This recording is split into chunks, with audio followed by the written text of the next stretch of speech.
Bueno, entonces, compañeros, nuestro contrato de compraventa tiene muchas cuestiones así bien particulares. Yo sé que lo que más celebramos nosotros son compraventas, pero a pesar de esto, créanme de que una compraventa civil no es exactamente para cuestiones tan simples, sino que es para asuntos un poco más importantes. Muchos de los contratos de compraventa civil que se hacen son solo de bienes bastante significativos, como los bienes inmuebles, como bienes muebles identificables, aquellos contratos que tienen un valor alto, compañeros. Si ustedes se dan cuenta, cuando nosotros hacemos las compraventas normales, digamos así, muchas veces salen del ámbito civil y pasan al ámbito mercantil. ¿Por qué sucede eso, compañeros? Miren, pues un contrato de compraventa se convierte en mercantil cuando una persona normal, digámoslo así como nosotros, celebra un negocio con un comerciante. El comerciante es aquella persona que se dedica al comercio y que lo que más hace a veces es celebrar compraventas. Entonces el contrato deja de ser tan formal. Pero en cuestiones civiles, cuando los contratos son entre dos personas civiles, sí se da el tipo de contratación con las formalidades que vamos a ver a continuación. Bueno, miremos por ejemplo el artículo 1792. Fíjense que el 1792 tiene una prohibición expresa. Ya la hemos visto anteriormente como ejemplo. Le voy a pedir a Dulce Brisset, por favor, demos la lectura al artículo al 1792. Artículo 1792. El marido no puede comprar de su mujer ni esta de aquel, aunque haya separación de bienes. No quedan incluidas en la prohibición las adjudicaciones en pago entre cónyuges por razón de liquidación de la sociedad conyugal. Bueno, jóvenes, prohibición para vender. ¿Quién no puede comprar entre sí? Dice, el marido y la mujer no pueden comprar. Compañeros, pregunta de examen. ¿Por qué entre marido y mujer no se puede comprar?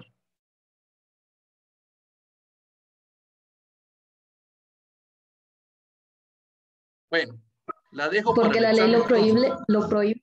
Porque está prohibido por la ley, así de simple. La ley, ¿y tendrá algo de malo que se compren entre marido y mujer, jóvenes? No, no hay ningún problema, pero la ley lo prohíbe, así de simple. Ahora, el artículo 1793 tiene una serie de prohibiciones. Anótenla ahí. Ese es para su casa, jóvenes, ¿sí? Lean, aparte de la marido y la mujer, quienes más no pueden celebrar compraventa. Y vamos al 1794. Este sí, por favor, Andy Marel, démosle lectura a 1794.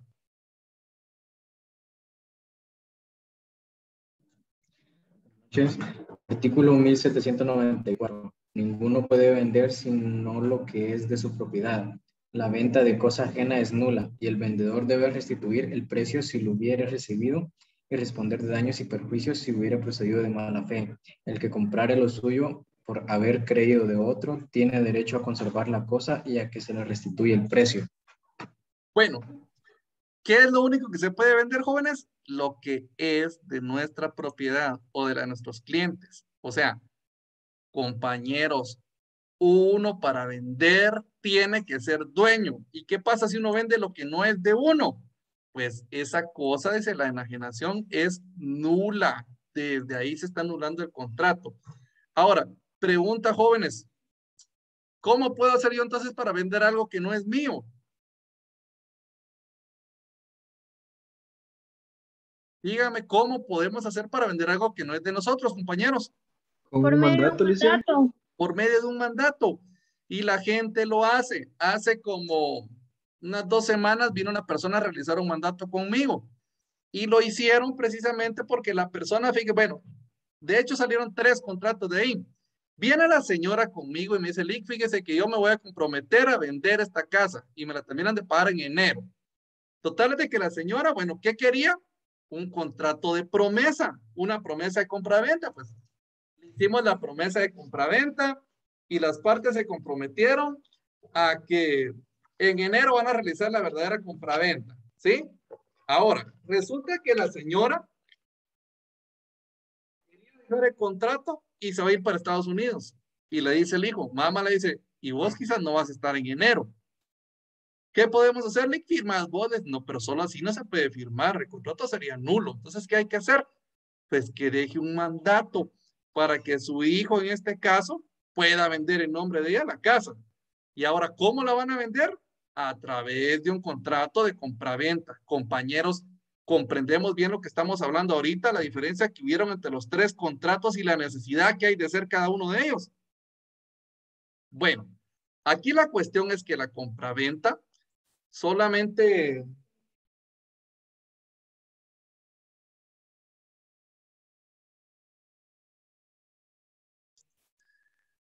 Disculpen, compañeros. Bueno, este contrato de compraventa solo permite que venda el que es dueño, compañeros, ¿sí?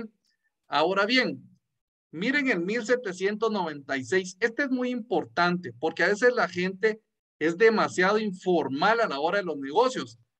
Hay personas que por vender celebran los contratos de una manera así totalmente desordenada. Yo he visto a esa gente que a veces vende productos y dice, mira, llévatelo y probalo y te lo voy a dejar y después lo anda cobrando. O sea, no hubo nunca un convenio, no fijaron la cosa y el precio, ni siquiera dijeron cuánto costaba y después terminan cobrando este tipo de cuestiones. Ahora, miren lo que dice el artículo 1700, lo siento, vamos a compartir aquí. El 1796. Por favor, quien lo quiera leer voluntariamente, compañeros. Yoli. Por favor, primero Jessica y después me ayuda a colaborar usted con el otro, Claudia, por favor. El siguiente que vamos a leer. Artículo 1796. No hay compraventa si los contratantes no convienen en el precio o en la manera de determinarlo. Pueden convenir en que el precio lo fije un tercero y si éste no quiere o no puede hacerlo, el contrato quedará sin efecto. Pero si la cosa fuera entregada, se presumirá que las partes han aceptado el precio corriente que tengan el día y lugar en que se hubiera celebrado el contrato, o el precio medio en caso de diversidad de precios. Bueno, si no se ha convenido, si no hay acuerdo, por lo menos en el precio de la cosa, no hay compraventa, compañeros. ¿Se recuerdan ustedes lo que decía el 1791? Este contrato queda perfecto desde el momento que convienen en la cosa y el precio. Ahora, si no se acuerda el precio, simplemente no hay compraventa. Y ahora quiero que veamos esto, compañeros. Fíjense que cuando se platica de las compras-ventas, en el Código Civil menciona una gran diversidad de modalidades de compraventa. Por ejemplo, en este artículo 1799, los vamos a ver así nada más sin leerlos. Está la compraventa al gusto, la compraventa a prueba, sobre muestras, expresando su especie de calidad, expresando el uso, cosas en tránsito, cosas en lugar determinado, hay compraventas de cosas futuras, compraventas de esperanza incierta, compraventas con limitaciones, compraventas con derecho hereditario, etcétera. Ahora, compañeros, pregunta, ¿ustedes alguna vez han comprado alguna cosa al gusto? Alguien que me quiera decir que ha comprado así al gusto, que se le tengan que hacer a su gusto.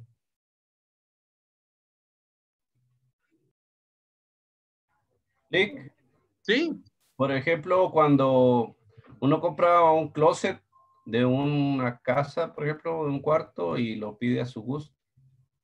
bueno, es un buen ejemplo. Y algo más sencillo, compañeros, vaya, díganme algo en lo que ustedes sean, como decimos en Chapín, mañosos. Algo La que comida. bueno, en la comida es el ejemplo típico, compañeros. Bueno, si la comida no está como uno quiere, uno simplemente no tiene obligación de pagar por la comida. O sea, cuando se hacen cosas al gusto, lleva implícita esa condición, que va a haber compra-venta si se satisface el gusto del comprador. De lo contrario, no hay por qué comprarla. Y ponemos un ejemplo sencillo. Miren, a mí personalmente les digo, no me agrada, yo como de todo prácticamente, pero algo que no me agrada es la ketchup. Yo voy y compro una hamburguesa y le digo al que me está vendiendo, miren, no me le ponga ketchup. Y si se le olvidó al señor de las hamburguesas y le puso, ¿será que tengo obligación yo de comprársela? Definitivamente no, porque el tipo o la modalidad de venta es esa, que está vendiendo cosas al gusto de la gente. Y si no está al gusto de las personas, simplemente será que porque la hizo yo estaré comprometido, compañeros, a comprársela. Miremos lo que dice el artículo mejor. Por favor, Claudia María, ahora sí ayúdenos con el 1799. Las cosas que se acostumbra a comprar al gusto o que las partes convienen en sujetar a prueba antes de comprarlas, no se consideran vendidas hasta que el comprador quede satisfecho. Continúe, porfa. El plazo para la prueba, salvo estipulación, es de 3 días, contados desde que el vendedor las ponga a disposición del comprador. Y si éste no aceptare dentro de dicho término, se le tendrá por desistido el contrato. Bueno, son dos tipos de cosas, compañeras. Una cosa es comprar las cosas al gusto y la otra es comprarla a prueba. O sea, cuando uno compra a prueba las cosas, se las dan para que uno las pruebe. Compañeros, ¿alguna vez ustedes han sido testigos de una compraventa donde las cosas que se van a vender se den para que la gente las pruebe primero? ¿Qué cosas han tenido así o han visto ustedes personalmente o de otras personas que se acostumbre a dar primero la prueba para ver si se compra o no? Bueno, yo compré una Motolic y me la dieron un día de prueba para ver cómo funcionaba y todo eso. ¿Podría entrar en esto? Claro, los vehículos son un claro ejemplo de las cosas que uno compra sujetado a la prueba de que primero las quiere probar y si se convence, pues entonces hay compraventa. Sin embargo, la prueba no es en sí un compromiso para compraventa. La prueba es como una condición implícita que va a llevar a esta modalidad de venta. Solo sirve para saber si el comprador realmente va o no a celebrar la compraventa. Vamos a agarrar en el orden, compañeros, ahorita que comienza la lista para que me ayuden a leer, pero no estoy diciendo quién lee. Primero lee Adela, después Adriana, después otra vez Andy, de ahí Andrea, Baker y así como va la lista. Por favor, compañera Adela, artículo 1800. Hablamos de la compraventa sobre muestras. ¿Cuándo hay compraventa sobre muestras? Denme un ejemplo ustedes, compañeros. ¿Qué cosas se venden con muestras? Por ejemplo, las lociones. Las lociones. Miren, en nuestro medio hay una gama de cosas que acostumbran a vender sobre muestras, como por ejemplo los famosos catálogos.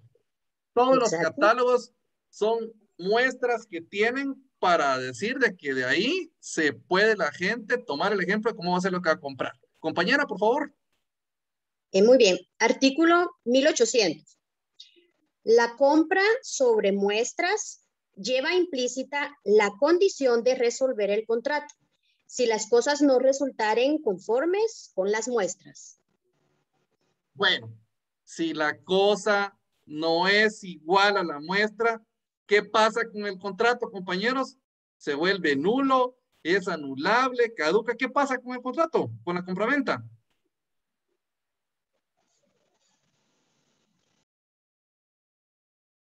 Vuelvo a preguntar, compañeros, si compramos algo en un catálogo y cuando vino nada que ver, no se parecía, ¿qué pasa con ese negocio?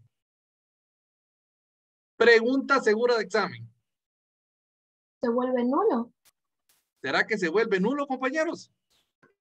Que no se celebra. ¿Cómo decía la compañera? Ya no se celebra. ¿Qué quiere decir esto, compañeros? Dice, resolver el contrato se traduce en deshacer el contrato, como rescindir el contrato, porque está pendiente de que se cumpla. ¿Entendido? Ahora, la nulidad se va a producir a través de un juicio, compañeros. Hay que pedirla para que el juez, y no vamos a estar diciéndole, señor juez, que vamos a demandar a la señora de, no sé qué es lo que viene en catálogos, de Avon o algo así, porque no es el mismo producto. Simplemente se resuelve el contrato. No hay contrato, no hay compraventa. Bueno, miren esta otra modalidad. ¿Sí? Disculpen. ¿Sí? Por ejemplo, esto se da mucho en lo que es las compras en línea, que uno pide una cosa y viene otra totalmente diferente, incluso varía de colores, de tallas, pero por ejemplo, así como ahí, ¿cómo puede actuar uno legalmente contra alguna página?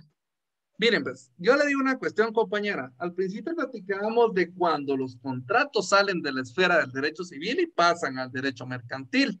Y una de las características que identifica el derecho mercantil, o varias de ellas, pues es que es poco formalista y también que tiende a ser internacional y que hay una verdad sabida y una fe guardada, una buena fe guardada. O sea, las negociaciones no son tan formales como en el derecho civil. Y ahorita estamos platicando de estas cosas, pero ¿y qué tal si es diferente, compañeros?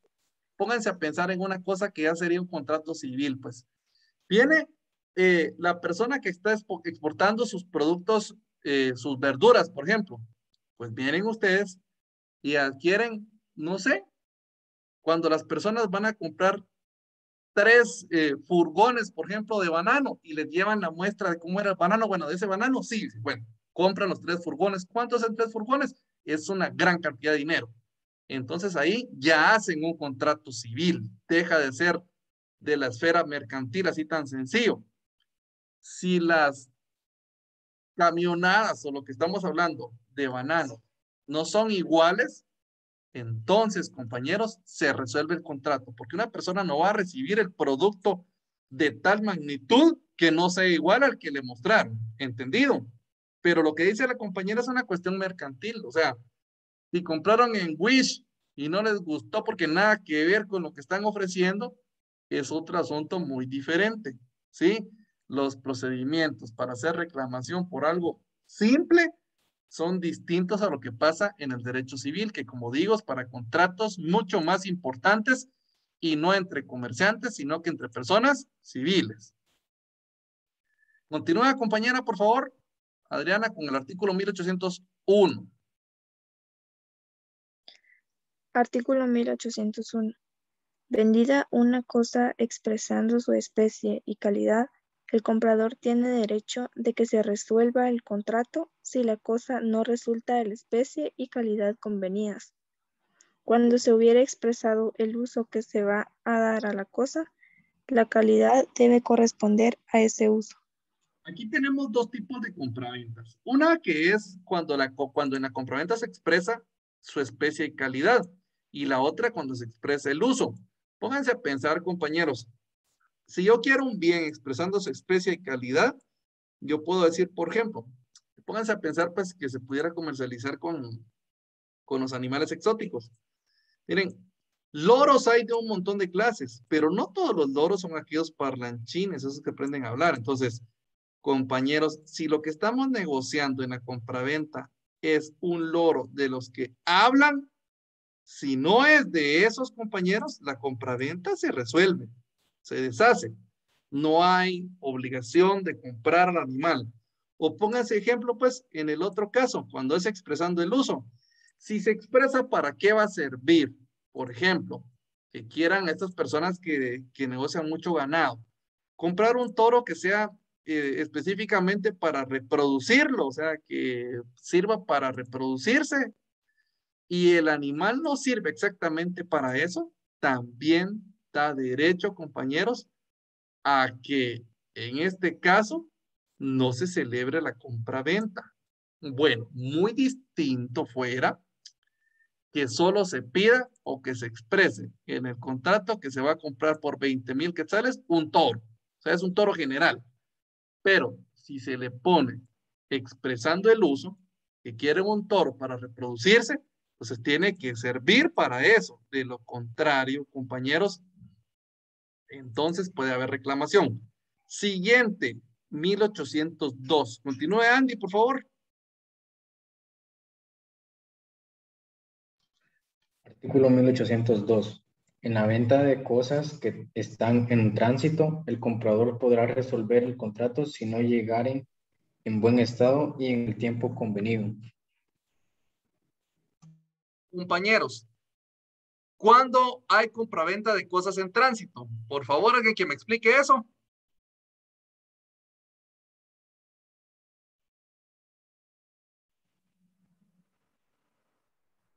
Lick, por ¿Podrían ser ejemplo, las cosas podría que ser, traen de otro país?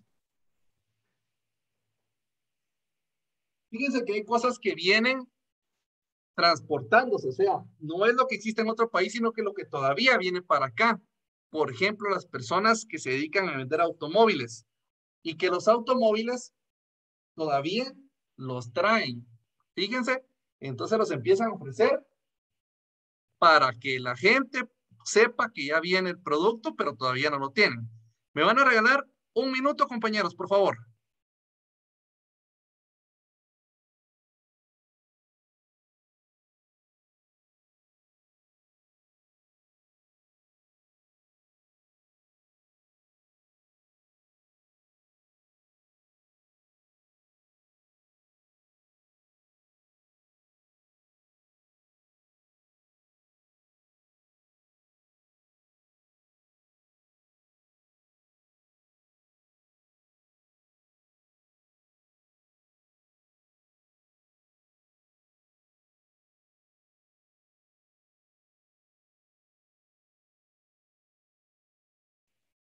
Gracias, compañeros. Bueno, platicando de estas cuestiones también se pueden vender. Ahora, vamos a chequear, por ejemplo, el artículo 1805. Este 1805 menciona también que se puede celebrar contratos sobre cosas futuras y también dice cosas con limitaciones, con gravámenes y también esperanza incierta. Fíjense, compañeros, platicar de estas cuestiones a veces son un poco similares, pero tienen sus diferencias bien marcadas. Por ejemplo, cuando la ley dice que se pueden negociar cosas futuras, son aquellas cosas que no tienen existencia presente, pero que existe una certeza total de que sí van a existir. Por ejemplo, ¿cuáles, compañeros? Díganme qué cosas se acostumbran a negociar y que se asegura que van a existir. Baker, vamos a ver, Kevin estaba levantando, Baker está levantando su mano. Díganos, Baker. Sí, licenciado, es que íbamos por el artículo 1803. Sí, y pedí que leyéramos ahora el 1805. Nosotros dos no lo vamos a leer todavía. O sea, eso no es que lo vayamos a leer toditos de corrido, porque si no, no nos va a alcanzar el tiempo. Fíjese, por eso es que estamos explicando esto. Miren, en 1803 no tiene mayor cuestión especial, ¿sí? Cuando se piden compraventas en lugar determinado, o sea, se dice dónde tiene que entregarse las cosas. Andy, ¿usted está levantando su mano también? Sí, pero así como en el artículo 805 podría ser así como las personas que venden cachorros, los que se dedican a vender perritos.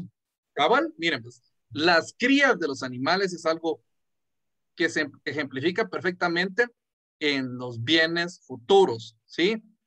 No solo los cachorros que más venden, la gente puede comprometerse a vender los chivitos, o sea, ya la vaca está cargada y de una vez venden. Bueno, el que nazca lo vendo en tanto, o sea, de una vez celebran la compraventa. Pero ¿qué diferencia esto de una esperanza incierta? Miren, pues la esperanza incierta, la ley no la define exactamente qué es, pero más que todo se refiere a aquellas cosas que no existe la certeza si realmente van a ver o no van a ver. Y pongamos de ejemplo, miren, lo que platicaba el compañero Andy está muy acertado. O sea, uno ya sabe que los cachorros sí van a existir en el futuro, no existen todavía, pero van a nacer en un par de días, en un par de meses. Ahora, la esperanza incierta es totalmente distinta. ¿Por qué? Porque no se sabe si va a existir o no. ¿Qué tal si ahorita, compañeros, ahorita que vino este tema que estuvo muy interesante y muy emocionante de los Juegos Olímpicos, qué tal si hubiéramos celebrado un contrato con Kevin Cordón y celebramos el contrato de compraventa? Bueno, por 100,000 quetzales yo te compro las medallas que ganes en los Juegos Olímpicos. ¿Será que va a ganar o no? Saber. O sea, puede ser que sea que sí o puede ser que no, pero miren, la esperanza incierta tiene esa característica que no se sabe exactamente si va a producir pérdidas o va a producir ganancias. Y esta sería una compraventa que saldría de las características normales, porque la característica normal de la compraventa era que era onerosa y que era conmutativa. Díganme ustedes, compañeros, ¿qué característica tendría? ¿Será que sería conmutativa o sería aleatoria la esperanza incierta? Aleatoria. Aleatoria, Lick.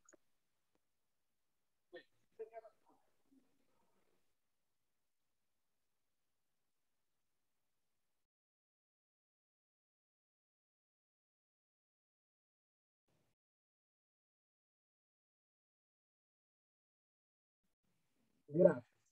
Fíjense pues, entonces la esperanza incierta también se puede negociar a través de la compraventa. Y otra cosa más, quiero que se fijen que en ese artículo dice que se pueden vender, ¿qué más dice? Cosas futuras, dice, y dice, igualmente se pueden venderse en el segundo párrafo las cosas o derechos litigiosos o con limitaciones, gravámenes o cargas, siempre y cuando el vendedor instruya previamente al comprador de dichas circunstancias. Entonces aquí viene la pregunta, compañeros, si llegan nuestros clientes y quiere vender un cliente una casa a otro y esa casa tiene una hipoteca, ¿se puede vender la casa con hipoteca, jóvenes?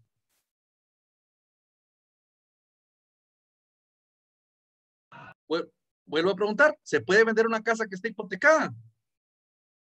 Sí, digo yo, Sí. Lick, con consentimiento de la persona que la va a comprar. Claro, pero hay que decirlo. Compañeros, hoy no les voy a poner escrituras. La otra clase sí vamos a ver las escrituras de ejemplo, ¿eh?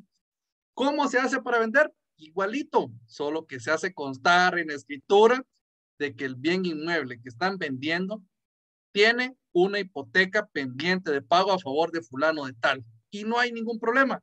Se pueden vender las cosas, sí, las que tienen limitaciones y gravámenes, sí se pueden. No hay ningún problema. De hecho, la gente compra las cosas así. Bueno, ahora vamos a leer dos cuestiones que son muy interesantes. Estos artículos quiero que los analicemos muy bien. Vamos a ver quiénes no tienen cámara encendida. Jennifer, por favor, déle lectura al artículo 1807.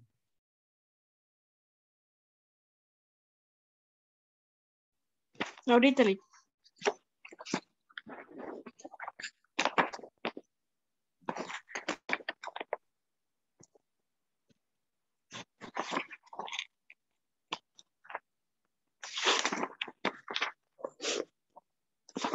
Artículo 1807. Si una misma cosa mueble se hubiere vendido a diferentes personas, prevalecerá la venta hecha al que de buena fe se halle en posesión de la cosa.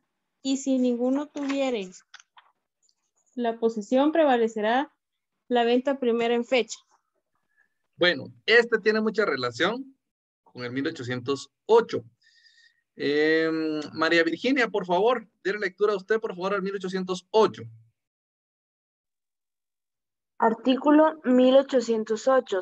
Si la cosa vendida fuera inmueble o derecho real sobre el inmueble, prevalecerá la venta que primero se haya inscrito en el registro, y si ninguno lo ha sido, será válido la venta anterior en fecha. Bueno, explíquenme esto, compañeros. ¿Será que en Jalapa, por ejemplo, ocurre eso, compañeros? De que le vendan un bien inmueble a varias personas, el mismo bien inmueble. Sí, creo que sí. Pasa a ustedes, se los prometo que pasa y pasa bastante. Ahora, hay un asunto, por ejemplo, en los bienes inmuebles, que determina quién tiene, digamos así, el verdadero derecho de propiedad. Normalmente pasa más esto en aquellos casos en que no hay propiedad, cuando solo hay derechos de posesión, ¿sí? Cuando no se ha inscrito en el registro general de la propiedad quién es el titular de un bien, cuando solamente tienen derechos de posesión. Vuelvo a decir, solo tienen escritura pública, para decirlo de esa manera, no cuentan con registro. Y la gente, compañeros, sí tiene problemas con eso de las compraventas. Hay personas que son malintencionadas o de repente descuidadas y terminan vendiendo el mismo bien inmueble a varias personas. Recuerdo que en el año 2016 más o menos me tocó llevar un proceso, fíjense, relativo a esto. Y la persona, la que me contrató a mí, me decía la señora, fíjese, licenciado, me dijo que yo estoy construyendo mi casa. Resulta que un señor me dice, y el señor me dice que me salga porque el terreno donde construí era de él. Bueno, le digo yo, pero si son de hablar nada más, pues no pasa nada. Le digo, cuando si le llegan a demandar, entonces es diferente. Resulta que la semanita, la señora, con una notificación del juzgado, que tenía una demanda, compañeros, donde el señor estaba exigiendo salirse del terreno, porque el terreno era de él. Y resulta, escuchen bien, que la señora tenía escritura pública. Le digo, señora, ¿usted tiene papeles del terreno? Sí, licenciado.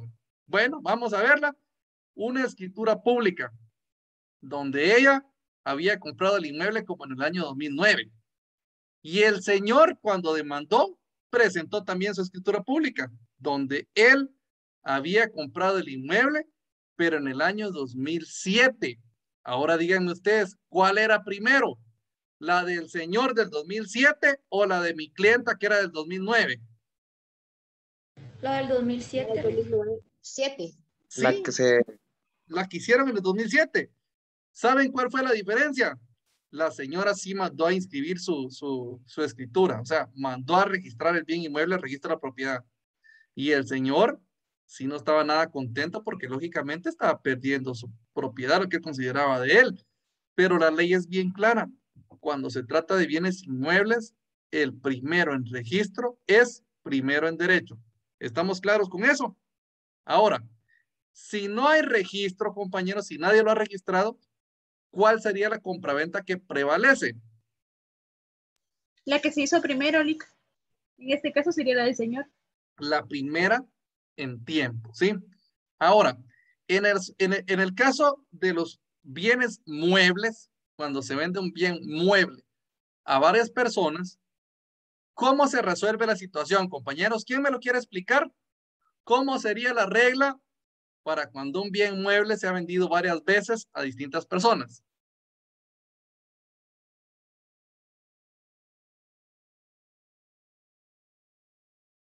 Lic, según Sí, lo que establece el artículo 1807, prevalecería la venta, bueno, el que tenga la posesión de la cosa.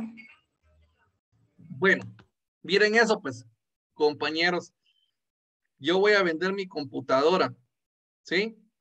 La quiero vender y la voy a vender en 7,000 y ya me pagó Andy, me pagó Baker, me pagó Fernanda, me pagó Alfredo, todos me pagaron ya.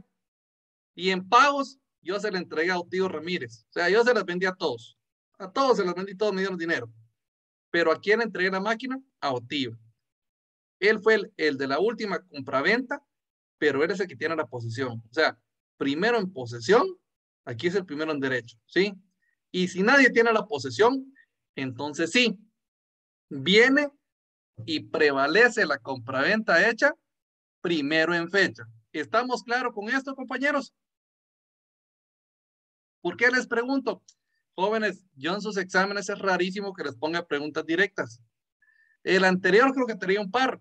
Este que viene, creo que viene solo con casos. Así son los cursos de Derecho Civil. Casi todo lo vamos a manejar con casitos. Entonces, sí necesito que interpreten correctamente la ley. Y estos dos artículos son muy importantes. Fíjense que quiero explicar dos cositas más. Estas cuestiones vamos a verlas así someramente. La primera de ellas es lo que regula. Vamos a ver el artículo 1810. Fíjense que la primera obligación, la obligación principal del vendedor es entregar la cosa. O sea, él tiene la obligación de entregar. Si yo compro algo, la obligación de quien lo está vendiendo es entregar, ¿sí? Porque el chiste o la naturaleza de este contrato de compraventa es que se traslada el dominio de la cosa, la propiedad de la cosa. Ahora, 1810. Por favor, le voy a pedir a Boris que nos ayude con la lectura de este artículo.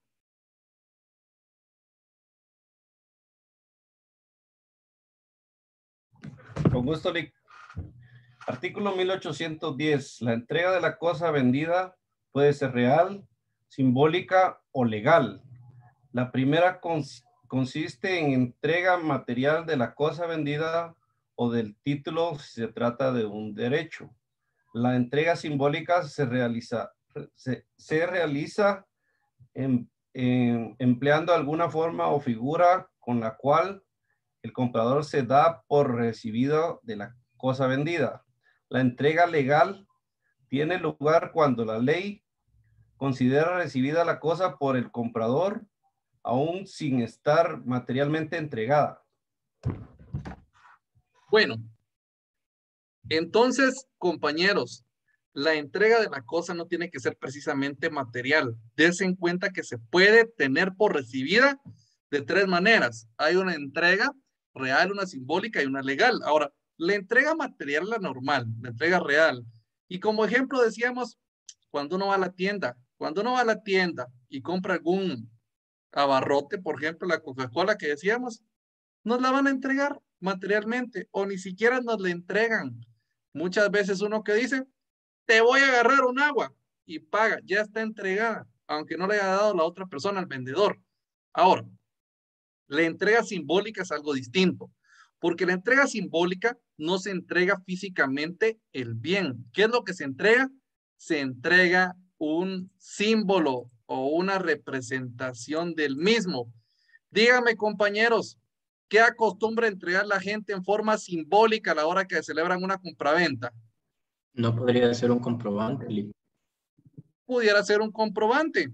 Un título. Ahora, ¿un qué? Como un título de propiedad. Sí puede ser. Miren, las personas cuando compran, por ejemplo, un carro, no llegan y le dan el carro en las manos a uno. Le dan la llave. O sea, la llave y el título y ya está simbólicamente entregado. Hay algo que representa la propiedad de el bien que estamos comprando. Y la última, que es la entrega legal, que se da, compañeros, cuando no se entrega nada, ¿sí? Pero la ley entiende que sea recibido de conformidad del bien. Como por ejemplo, cuando compra uno un terreno. De repente, en la compraventa del terreno únicamente se firman las escrituras y no se está dando ningún objeto que represente. Simplemente se puede hacer la anotación en el registro correspondiente y ya se entiende que el comprador ha recibido legalmente el bien. ¿Preguntas de alguna de esas tres, compañeros?